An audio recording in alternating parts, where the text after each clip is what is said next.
पाटे हाथ दियो सब।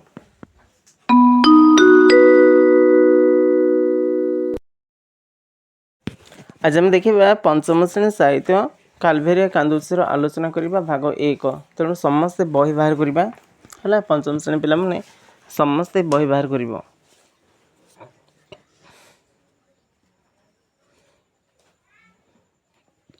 बाहर करदेल। पाठ ना कौन? कालभेरिया हसुचे ना कांदुचे? कालभेरिया कांदुचे। लिखिं किए? नित्यानंद स्वाई। किए लिखिं? डॉक्टर नित्यानंद स्वाई। कह तो नाटा तर डॉक्टर नित्यानंद स्वाई। एबे देखिए लेखक परिचय। सी केबे जन्मग्रहण करथिले कह?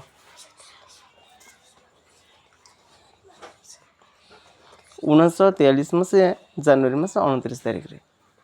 किए जन्मग्रहण करथिले?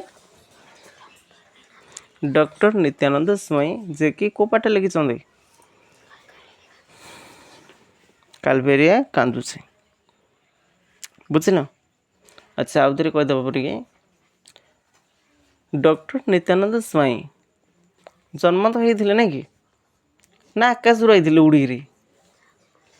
जे आकाश महापुर किए से सत्य आकाश रू आसी नथिले है। से जन्म होते ना कि केबे जन्म होते?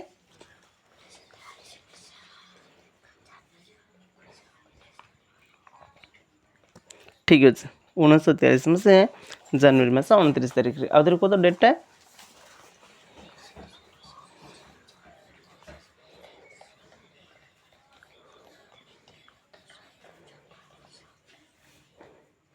से बहुत गुड़े पुस्तक रचना करते।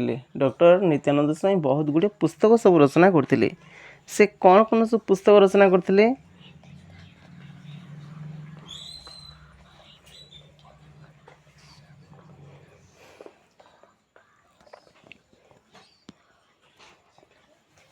मुझे गोटे गोटे कहूँ कह है ना। ए देह थिले सर्वपाई, ए देह थिले सर्वपाई, ए देह थिले सर्वपाई, विज्ञानर वर्णाली, विज्ञानर वर्णाली, हृदरोग, परिवेश परिक्रमा, परिवेश परिक्रमा, रहस्य। बुझल? से एमती बहुत गुड़े पुस्तक सब लेखे कि ओडिया साहित्य जगत को परिपृष्ट कर साहित्य जगत पूरा उन्नत कर। बुझल? आउे कह से कौन कौन लिखिं बही सब?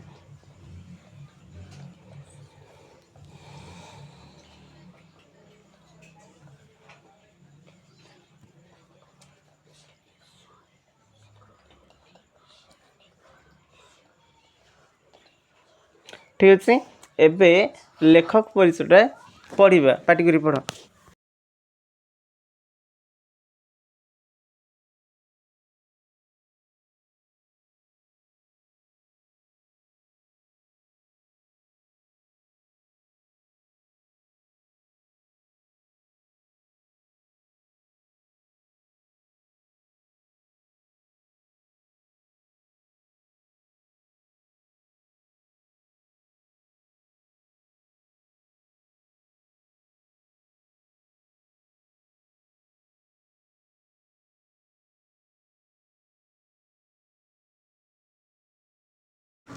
ठीक है तुम तो पढ़ मुझे पढ़ू से तुम आंगुठ देखाओ, आंगुठ देखाओ देख कौड़ा कौन पढ़ा से टे लक्ष्य रख ना। 1943 मसीहा जनवरी मास 29 तारिख रे डॉक्टर नित्यानंद स्वाई जन्म। से ए देह थिले सर्वपाई, विज्ञानर वर्णाली, हृदरोग, परिवेश परिक्रमा, रहस्य इत्यादि अनेक उपाध्याय पुस्तक रचना करी ओडिया साहित्य जगत को परिपुष्ट कर। केमी पढ़ी देखुच ना सेमती पढ़िया मुझे पढ़ुचे तुम्हें शुणी शुणी पढ़। 1943 मसीहा जनवरी मास 29 तारिख रे डॉक्टर नित्यानंद स्वाई जन्म। कह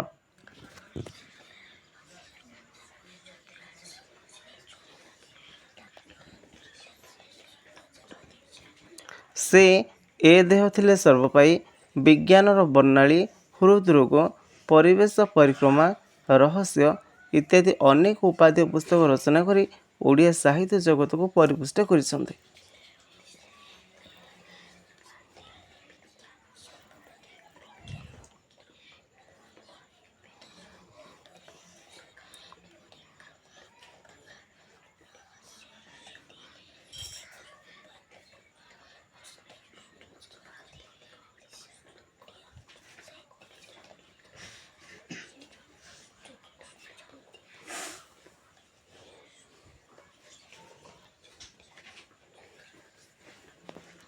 ପଢ଼ିଲ? ଏବେ ଆଉ ଥରେ ଟିକେ ବଡ଼ ପାଟିରେ ପଢ଼ିଦିଅ।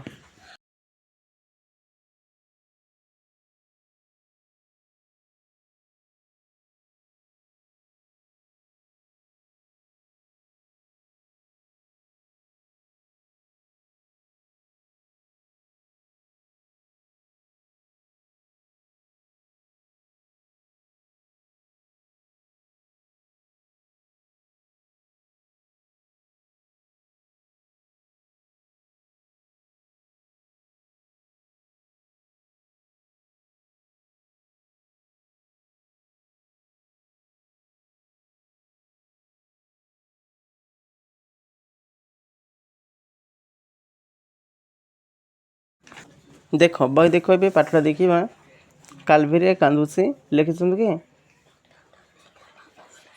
ଡକ୍ଟର ନିତ୍ୟାନନ୍ଦ ସ୍ୱାଇଁ। ମର୍ସିସର ଜଙ୍ଗଲରେ କାଲଭେରିଆ କାନ୍ଦୁଛି। ଏ କାନ୍ଦ ଆଉ ବନ୍ଦ ହେବନି। ଦିନକାଳ ତାର ସରି ସରି ଆସିଲାଣି, ହେଲେ ତା କୋଳରେ ସେ ପିଲାଟିଏ ଦେଖିଲାନି। ଗତ 300 ବର୍ଷ ତଳେ ଯାଇ ସେ ଶିଶୁ ମୁହଁ ଦେଖିଥିଲା। ତା ଚାରିକଡ଼େ ସେମାନେ ତାକୁ ଘେରି ବସି ଆସୁଥିଲେ। ତାଙ୍କର ନିଶ୍ୱାସ ପ୍ରଶ୍ୱାସର ତାତି ତା ଦେହରେ ବାଜି ଶିହରଣ ଆଣୁଥିଲା। କାଲଭେରିଆ ପାହାଡ଼କୁ ପଚାରେ, ହେ ପାହାଡ଼, ମୋ ଡୋଡୋକୁ ଦେଖିଛ? ପାହାଡ଼ କହେ, ଦେଖୁଛୁ ପରା କାଲଭେରିଆ, ମୁଁ ଅଚଳ। ମୁଁ କ'ଣ ଚଲାବୁଲା କରିପାରୁଛି ଯେ ଡୋଡୋକୁ କେଉଁଠି ଦେଖିଥିବି? କାଲଭେରିଆ ପଚାରେ, କାହାକୁ? ମୟୂରକୁ। ହେ ମୟୂର ଭାଇ, ଡୋଡୋ ମୋର କୁଆଡ଼େ ଗଲା କି? କାହିଁ ତାକୁ ତ ମୁଁ ଏବେ ଦେଖୁନି। କିଏ ଉତ୍ତର ଦିଏ? ମୟୂର ଉତ୍ତର ଦିଏ। ଥକି ନ ଯାଇ କାଲଭେରିଆ ପୁଣି ପଚାରେ, କାହାକୁ? ପବନକୁ। ପବନ, ତମେ ତ ଅନ୍ଦି କନ୍ଦି ସବୁ ବୁଲୁଛ, ତମେ ଦେଖିନା ଡୋଡୋକୁ? ଉତ୍ତର ଦେଇ ନ ପାରି ପବନ କ'ଣ କଲା? ଚୁପ୍ ରହିଯାଏ। ଉତ୍ତର ନ ଦେଇପାରିକି ପବନ ଚୁପ୍ ରହିଯାଏ। ଦେଖ ମୁଁ ଏ ପେଜ୍ଟା ପଢ଼ିଲି କି ନା ନାହିଁ? ମୁଁ ଯେମିତି ପଢ଼ିଲି ତମେ ସେମିତି ଟିକେ ପଢ଼ିବ, ପାଟି କରି ପଢ଼ ପେଜ୍ଟା।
हऊ पढ़ले समस्ते नहीं कि अच्छा एबे तापर देखिए तापर देख कालभेरिया डोडो को खोजुची मु पढ़ुची तुम्हें देख तापर तुम्हें ही पढ़ कालभेरिया डोडो को खोजुची डोडो आसुला ता चारिपटे बुली बुली कौन गिली खाऊला फल गिली खाऊला हालिया हो गले ता देह को लगी कौन करुला घुमे पड़ूला सेतेबेले कालभेरिया पाउथुला कौन आनंद पाउथुला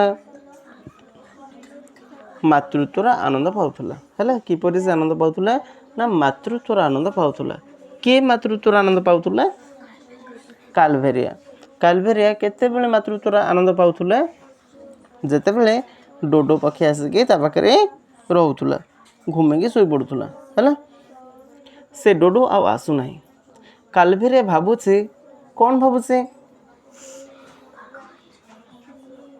कुआ कौन भाबुचे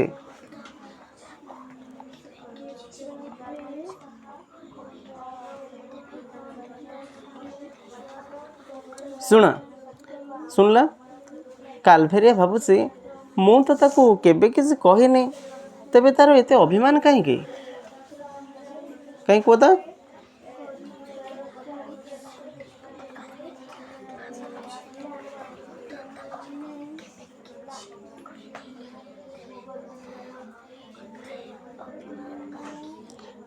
मु तो ताकू केबे किसी कहिनी तेबे तार एते अभिमान कहीं ए कथाटे किए भाबुचे कालभेरिया भाबुचे क्या कहवा कथा भाबुचे डोडो को सतरे तुम भावुच से डोडो को कालभेरिया कौन कही अच्छा कालभेरिया और डोडो ए दुटा भर किए पक्षी किए गछ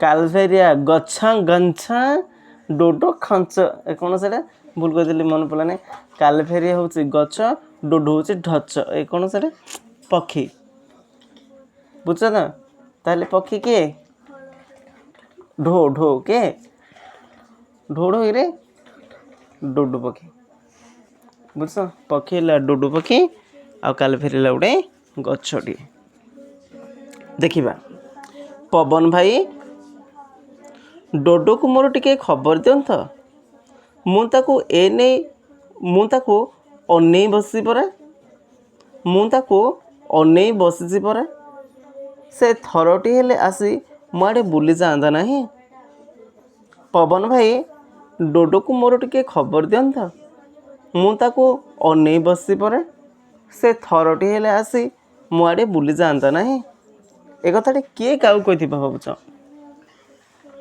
डोडो कालभेरिया कही ना नहीं हाथड़ी किए कहीपर कदी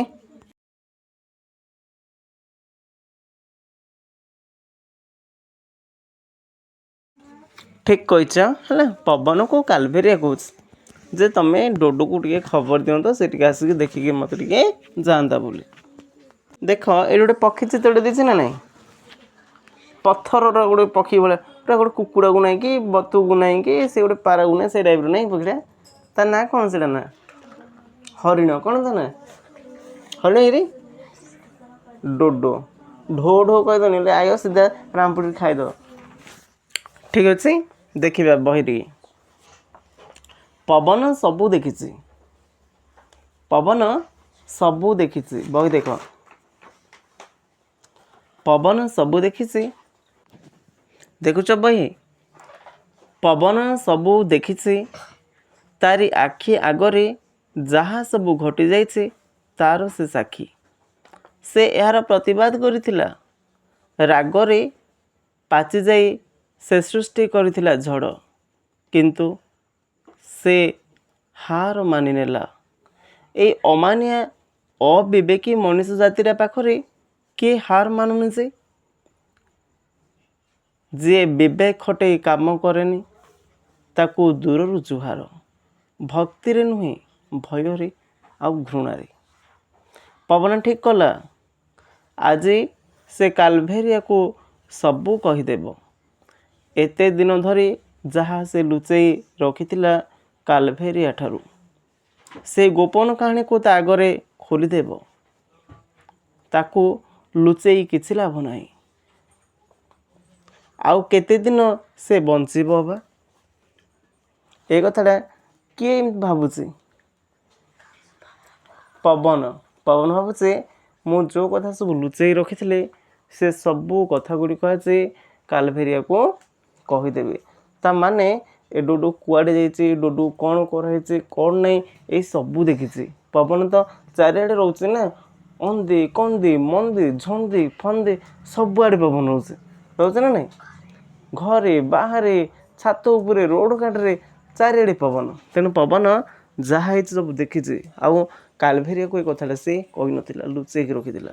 ଆଜି ସେ ଶପଥ ନେଉଛି ସବୁ ସେ କାହାଣୀ କହିଦେବ। ପବନ କହି ଚାଲିଲା। ବୈଦିକ ପବନ କହି ଚାଲିଲା। କାଲଭେରିଆ ଚୁପ୍ ହୋଇ ଶୁଣି ବସିଲା। ପବନର ନିଜ ଆଖି ଦେଖା ଘଟଣା ସବୁ। ସେ କାହାଣୀ ନଥିଲା, ଥିଲା ସବୁ ସତ। ପବନ ଯାହା କହିଲା କିଛି ମନଗଢ଼ା କାହାଣୀ ନୁହଁ, ମିଛ କଥା ଜମା କହିଲାନି। ଯାହା ଦେଖିଥିଲା ସବୁ ଗୁଡ଼ାକ ସେ କହିଦେଲା। କିଏ କାହାକୁ କହିଲା? କାହା ବିଷୟରେ କହିଲା? ଡୋଡୋ ପକ୍ଷୀ ବିଷୟରେ। ଡୋଡୋ କୁଆଡ଼େ ଯାଇଛି, କ'ଣ କରୁଛି କ'ଣ ନାହିଁ ଏସବୁ କାହାଣୀ ପବନ ଆଜି କହିବ। କାହାଣୀ ନୁହଁ, ସେଟା ପୁରା ସତ କଥା, ଯାହା ଘଟିଛି, ଯାହା ସବୁ ପବନ ଦେଖିଛି। ବୁଝୁଛ? କେତେ ମସିହା କଥା ଆସିଲା? 1507 ମସିହା କଥା। ଭାରତ ମହାସାଗର ଭିତରେ ଜାହାଜ ଚଳେଇ ଆସି ମର୍ସିସରେ ଓହ୍ଲେଇ ପଡ଼ିଲେ ଗୋରା ପର୍ତ୍ତୁଗୀଜ ସାହେବ। ହେଲା, ପର୍ତ୍ତୁଗୀଜ ସାହେବ କାହିଁରେ ଆସିଲେ? ଜାହାଜ ଚଳେଇ ଆସିଲେ, ଜାହାଜରେ ଆସିଲେ। କେଉଁଠି ଓହ୍ଲେଇଲେ ଆସିକି? ମର୍ସିସରେ। କିଏ? ଗୋରା ପର୍ତ୍ତୁଗୀଜ ସାହେବ। କିଏ? ଗୋରା ପର୍ତ୍ତୁଗୀଜ ସାହେବ। କେତେ ମସିହାରେ? 1507 ମସିହାରେ। ବୁଝଛ? କେଉଁ ସାଗରରେ ଆସିଲେ? ଭାରତ ମହାସାଗର ଭିତରେ ଦେଇକି ଜାହାଜରେ ବସିକି ଚଢ଼ି ଆସିଲେ ଏବଂ ଓହ୍ଲେଇ ଗଲେ। ସେ କେଉଁଠି ଓହ୍ଲେଇଲେ? ମର୍ସିସରେ। ବାଣିଜ୍ୟ ବେପାର ଥିଲା ତାଙ୍କର ବ୍ୟବସାୟ। ହେଲା, ଏ ଯେଉଁ ପର୍ତ୍ତୁଗୀଜ ମାନଙ୍କ ପ୍ରଥମ ବ୍ୟବସାୟ କ'ଣ ଥିଲା ତାଙ୍କର? ବାଣିଜ୍ୟ ବେପାର। ପ୍ରଥମ ଦିନ ଏ ଡୋଡୋମାନେ ହିଁ ତାଙ୍କୁ ମର୍ସିସ ଭୂମିରେ ସ୍ୱାଗତ ଜଣାଇଥିଲେ। ତୁମ ପରୀକ୍ଷାରେ ପଳେଇ ଆସିବ ଯେ ପର୍ତ୍ତୁଗୀଜ ମାନଙ୍କୁ ମର୍ସିସ ଜଙ୍ଗଲ ଥିଲା ସେଠାକୁ କିଏ ସ୍ୱାଗତ ଜଣାଇଥିଲେ କୁହ? ଡୋଡୋ ମାନେ ହିଁ ସ୍ୱାଗତ ଜଣାଇଥିଲେ। ହେଲା, ମର୍ସିସକି। ପରେ ପରେ ଜାହାଜରୁ ଧାଡ଼ି ଲାଗିଲା। ଗୋଟେ ଦିଟା ଆସିଲା, ତିନିଟା ଚାରିଟା ଆସିଲା, 10ଟା 15ଟା ଧାଡ଼ି ଲାଗିଲା। ସାହେବ ଆସିଲେ, ଜିନିଷ ଆସିଲେ। ସାହେବର ସାଥୀ କିଏ କିଏ? ବିଲେଇ ଆସିଲେ ଆଉ କୁକୁର ଆସିଲେ। ସାହେବର ସାଥୀ କିଏ? ବିଲେଇ ଆଉ କୁକୁର। ପାରାଙ୍କ ଜାତି ଭାଇ ହେଲେ ବି ଡୋଡୋ ଉଡ଼ିପାରେ ନା ଉଡ଼ିପାରେ ନାହିଁ? ଉଡ଼ି ପାରିବାକୁ ଅକ୍ଷମ, ମାନେ ସକ୍ଷମ ନୁହଁ, ସେ ଉଡ଼ି ପାରିବ ନାହିଁ। ଦେଖିଲେ ମନ ହୋଇଯିବ ଏପରି ନୁହେଁ। ଦେଖିଲେ ମନ ମୋହିଯିବ ଏପରି ନୁହେଁ। ମାନେ ସେ ଡୋଡୋ ପକ୍ଷୀ ଏତେ ସୁନ୍ଦର ନୁହଁ, କିନ୍ତୁ ଭାରି ଶାନ୍ତ। ଡୋଡୋ ପକ୍ଷୀ ଭାରି ଶାନ୍ତ, ଧୀର ସ୍ଥିର। ଡୋଡୋ କିଛି ଛୋଟିଆ ପକ୍ଷୀ ନୁହେଁ। 15ରୁ 25 କେଜି ହେବ ତାର ଓଜନ। ଗୋଟେ ଡୋଡୋ ପକ୍ଷୀର ଓଜନ କେତେ ହେବ? 15ରୁ 25 କେଜି। ଭାରି ସରଳ ପ୍ରକୃତିର, ଭାରି ସରଳ ପ୍ରକୃତିର।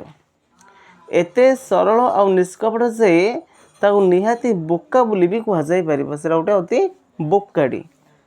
ଡୋଡୋ ଯେଉଁମାନଙ୍କୁ ଦିନେ ସ୍ୱାଗତ ଜଣାଇଲା ସେମାନେ ହେଲେ ତାର ପହିଲା ନମ୍ବର ଶତ୍ରୁ। ଏଇ ଯେଉଁ ପର୍ତ୍ତୁଗୀଜ ମାନଙ୍କୁ ଯେଉଁ ସ୍ୱାଗତ ଜଣାଇଥିଲା ସେ ପର୍ତ୍ତୁଗୀଜ ମାନେ ହିଁ ହେଇଗଲେ ତାର କ'ଣ? ଶତ୍ରୁ। ବିଲେଇ ଡୋଡୋର ବସା ଖୋଜି ଅଣ୍ଡା ଭୋଜିରେ ଲାଗିଗଲା। ବିଲେଇ କ'ଣ କହିଲା? ଡୋଡୋର ବସା କେଉଁଠି ଅଛି ଖୋଜି ତା ଅଣ୍ଡା ଯେତିକି ଥିଲା ଖାଇବାକୁ ଲାଗିଲା। ଡୋଡୋ ଶାବକ ମାନଙ୍କର ତଣ୍ଟି କଣା କରି ରକ୍ତ ପିଇଗଲା। କିଏ? ବିଲେଇ। କୁକୁର ବି ଡୋଡୋ ଉପରକୁ ଝାମ୍ପି ପଡ଼ି ତାର ପ୍ରାଣ ନେଲା। कुकुर माने भी डोडो को मारले मांस पाई साहेब माने डोडो को शिकार करिबार लागिले डोडो कौन पाई शिकार कले मांस गोटे डोडो मारिदेले केते केजी मांस 20 ରୁ 25 केजी मांस बुझ तो पूरा बैग बैग पूरा फुल हो माने 25 केजी तुम गोटे केजी रे मांस आने घटी जाए खाइयो ना नहीं 25 केजी बुझ तो गोटे केड़े केड़े डोडो देख डोडो शिकार करवाटा तो किसी कष्टकर व्यापार नुह शिकारी को देखी पलाई जावा तो दूर कथा बरम से बंधुक मुन को बोका भली चाह रही तुम यदि बंधुक धरी गोड़े गोड़े जो मारी ओरिले से आंगे अनेक से उड़ी उड़ी कुआ जीवन हेली कि धाई जने तुम ए किए खंडा धरी गोड़े तुम धाइल ना नहीं बचापी गोटे कुकुर आम ठेंगा धरी गोड़े से धाइब ना नहीं कि यही बंधुक धर देखले से सेमिया बही बोका भाई अनेक थी बुझीपार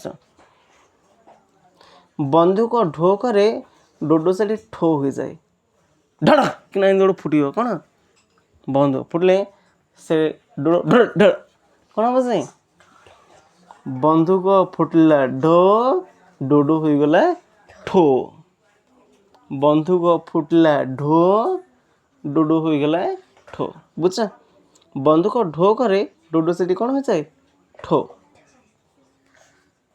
पल भितर गोटे डोडो टली पड़े भी अन्य मैंने सेमती जल जल कर चाह रही था देख ए कुकुर जाते गोटे कुकुर बाड़े देले सब कुकुर धाई पड़े ना नहीं क्या बोलते तुम टेकाटे फिंगा दे गोटे जब क्या बाजी सब जगह धाई पड़े उड़ी पड़े नहीं ना सीना भय उड़ी पड़े किंतु डोडो पाखी जन मारे गुली कर मरजणी सेमिया देखुए बोका भाया पूरा एक नंबर बोका से नुह से जीवेनि तो बाड़े जीवेनि गोटा को मारदे से अनेक थी गोटे बुझ पलाई जा आत्मरक्षा कर कला से बोध हुए मालूम न थाए तेणु मर्सिस डोडोर वंश संपूर्ण लोप पाई लगे मात्र 175 वर्ष भितर है मात्र 175 वर्ष भितर सबुजा डोडो पक्षी मरीगले 1507 मसीह प्रथम कर डोडो लोकलोचन को आसला 1507 मसीह है 1507 मसीह डोडो पक्षी लोक मैंने समस्ते जानिले बुझल आउ केते मसीह पृथ्वीर शेष डोडो पक्षी शिकार हो गला